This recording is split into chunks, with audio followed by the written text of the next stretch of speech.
आखिर क्यों तंत्र शास्त्र के मुताबिक कृष्ण और कामाख्या को एक माना गया?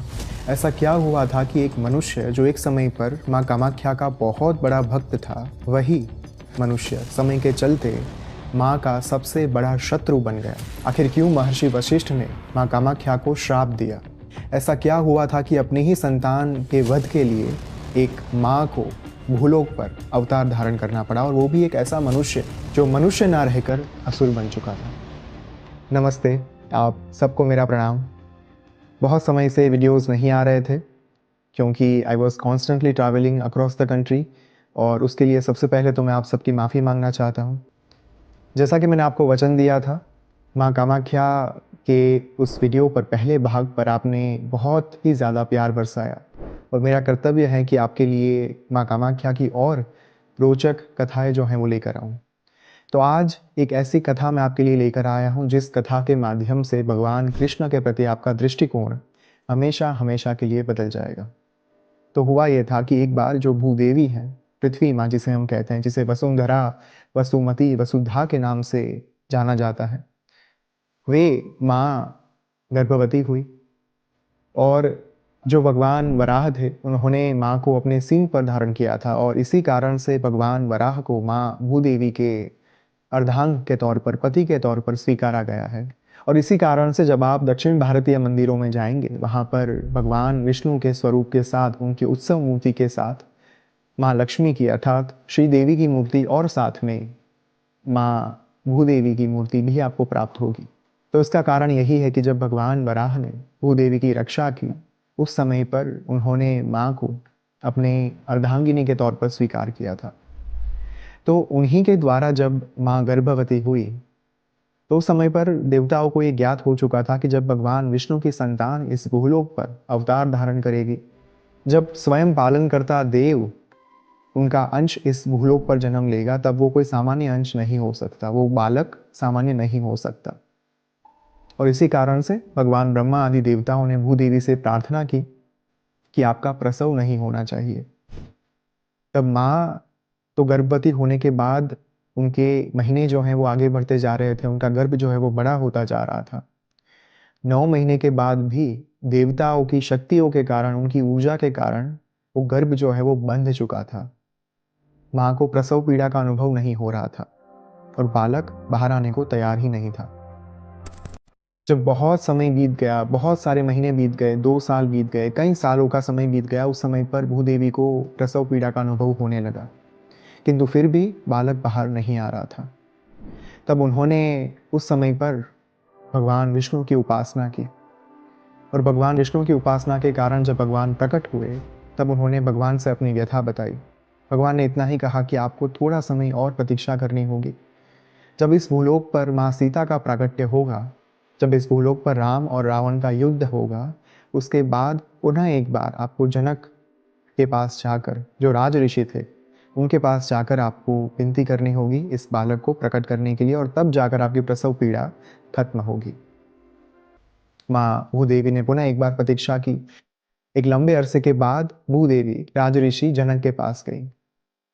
वहां पर जाकर उन्होंने देखा तो राज ऋषि जनक एक संतान की कामना करते हुए प्रार्थना कर रहे थे, और भूदेवी ने उन्हें यह वरदान दिया कि आपके घर पर बहुत ही जल्द एक पुत्री का अवतरण होगा, जो इस विश्व को, इस युग को बदलने का कार्य करेगी, और साथ में अधर्म का नाश करने में एक सहायक बल साबित होगी।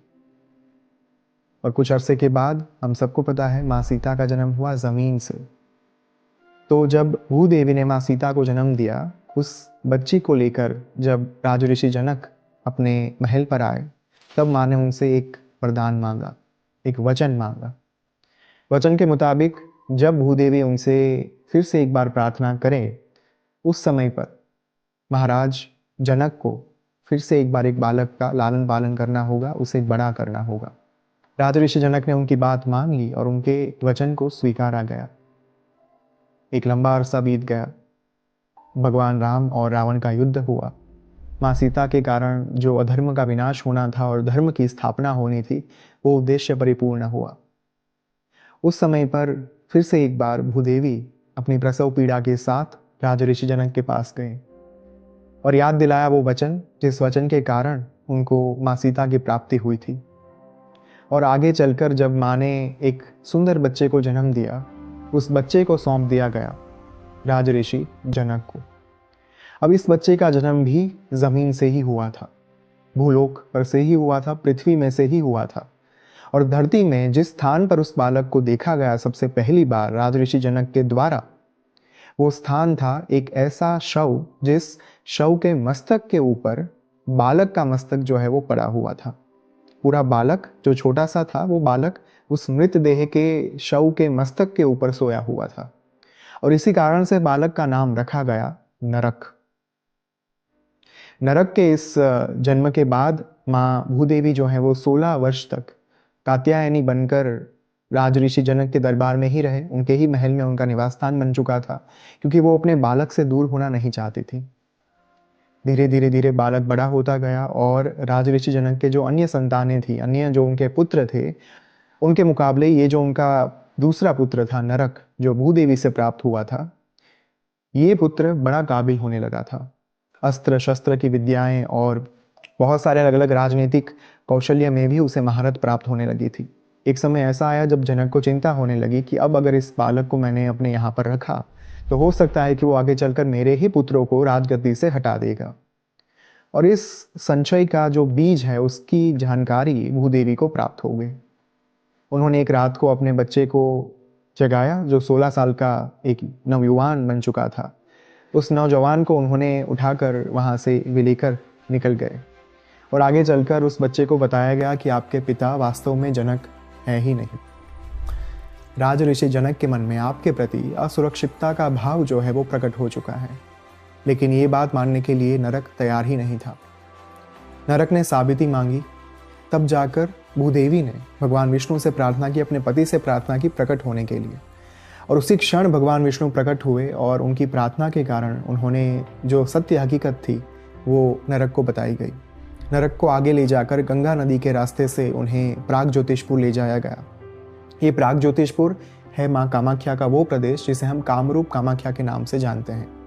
तो कामरूप देश पर ले जाने के बाद वहाँ पे जो लोग राज करते थे, उन लोगों को हराने के बाद, उस पूरे राज्य को जीतने के पश्चात भगवान विष्णु ने जब ये राज्य नरक को सौंपा, तब उन्होंने एक चेतावनी भी दी थी कि बेटा आगे चलकर कभी भी माँ कामाख्या की भक्ति मत छोड़ना, क्योंकि माँ कामाख्या यहाँ पे साक्षात उपस्थित हैं, निवास करती हैं, उनका समग्र परिवार यहाँ पे निवास करता है और माँ की भक्ति हमेशा करते रहनी है। नरक जो था वो एकदम आज्ञाकारी पुत्र था और उन्होंने अपने पिता की आज्ञा को शिरोधार्य मानते हुए उसी दिन से माँ कामाख्या की भक्ति और उपासना जो है वो शुरू कर दी। वो माँ कामाख्या का इतना बड़ा भक्त बन गया कि माँ कामाख्या ने उनके जीवन में अपार सुख, संपत्ति, धन धान्य, समृद्धि, ऐश्वर्य, भोग विलास सब कुछ दिया। समय के प्रवाह के चलते नरक की मित्रता धीरे धीरे असुरों के साथ बढ़ने लगी और हमारे में कहावत है, संग वैसा रंग। ये जो असुरों की मित्रता थी वो नरक के ऊपर ऐसा प्रभाव दिखाने लगी कि उसने धीरे धीरे धीरे माँ कामाख्या की भक्ति करना बंद कर दिया। एक समय ऐसा आया कि जिस माँ कामाख्या को वो पूज रहा था, उसी माँ कामाख्या के प्रति उसका प्रेम जो है वो अलग तरीके से बढ़ने लगा। उसने ये तय किया असुरों के प्रभाव में आकर कि मैं अब कामाख्या की पूजा नहीं करूंगा, अब मैं कामाख्या को अपनी पत्नी के तौर पर प्राप्त करूंगा। और ये लोभ के चलते उसने कामाख्या की फिर से एक बार उपासना की, सुदीर्घ साधना की। साधना के पश्चात जब माँ प्रकट हुई उनके सामने, तब माँ के समक्ष उसने ये वरदान मांगा कि आप मुझे अपने अर्धांगिनी के तौर पर अपने महल में चाहिए। और माँ के समक्ष उनके इरादे, उनके उद्देश्य पहले से स्पष्ट थे। माँ ने भी एक चुनौती उनको दी कि मैं तभी आपकी अर्धांगिनी बनूंगी जब आप मेरे लिए कुछ करोगे। तब नरक को अपना जो अभिमान था, अपना अहंकार था, उसके चलते उसने माँ से कहा कि आप जो मांगो मैं वो दे सकता हूं, मैं स्वयं त्रिभुवन का सम्राट हूं, चक्रवर्ती सम्राट हूं। तब जाकर माँ ने अत्यंत मार्मिक स्मित के साथ कहा कि मैं आपसे ऐसा कुछ नहीं मांगना चाहती। मैं चाहती हूं कि आप एक रात के अंदर सिर्फ जो नीलाचल पर्वत है उसके मूल से लेकर शिखर तक मेरे लिए कुछ सीढ़ियां बना कर दे। तो नरक ने सोचा कि ये तो मेरे बाएं हाथ का खेल है। उसने माँ से कहा कि ये काम हो जाएगा। माँ ने उनसे कहा, एक चेतावनी दी कि अगर सूर्योदय होने से पहले, अर्थात मुर्गे ने जब बांग पुकारना शुरू किया उसके पहले अगर ये सीढ़ियां नहीं बनी तो मैं आपके महल पर विवाह करके नहीं आऊंगी। नरक ने कहा ठीक है, मंजूर है। उसने अपने सैनिकों को तैयार किया, अपने सिपाहियों को तैयार किया, अपनी पूरी सेना को तैयार किया